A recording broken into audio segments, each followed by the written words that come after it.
peculiar thing to be, somewhere between calmness and ecstasy. Oh, I'm happy. Ito mga kaibags ha. Mountains surround Ito ewan ko lang pag wala pang nag-upload nito ha. Ayan ha. Baka mamaya wala na naman mag-upload nito. Okay. Nalagay ko rito. Yung isa nito mababang amount, ano? Bali dalawa. Baka mamaya wala na naman mag-upload nito. Pag wala na naman nag-upload nito, wala, iyak na naman tayo nito. Ayan, Calauag, Quezon ha. Calauag, Quezon. Teka, parang may mga tumitingin na. O ayan, baka mamaya wala na naman mag-upload nito. Tatanim natin dito sa Calauag, Quezon kasi may nag-request. So yung isa small amount. Hindi lang ng buti no. Yung isa small amount lang mga kaibags. Ito 500 pesos es. Kasi bihira naman tayo pumunta rito sa Calauag, ano, ngayon lang may pinuntahan na tayo sa Binyangan. Ayan, ito yung tatanim natin. So tara. Dalawa tatanim natin. Isa small amount at isa 500 pesos. Hanap tayo ng pagtataniman dito.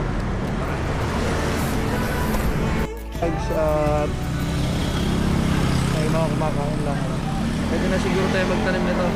Ito muna, small amount muna. Ito nasa kaliwa ko. Ito yung medyo malaki, 500.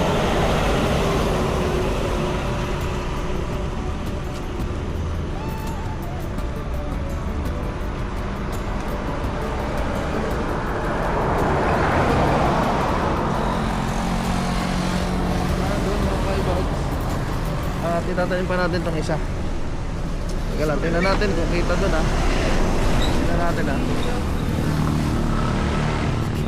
So ayun, nakasingit doon. Nakatakot baka makakutan ako ng mastakyan dito. So tanim naman natin itong isa eh. Malapit sa bayan. Ito malapit sa bayan, ano to? 500 bucks. 500 bucks mga kaibag.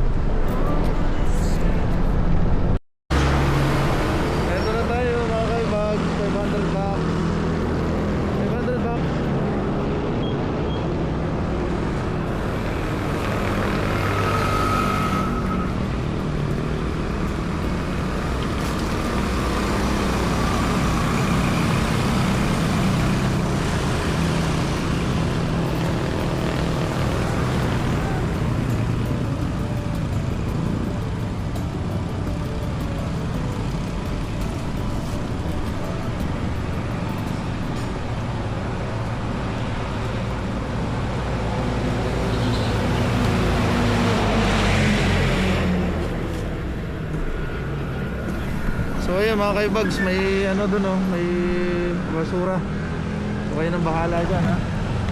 So tara, ayan at maraming salamat muna sa lahat ng mga followers ko ano. Thank you so much pag subscribe, pag-follow.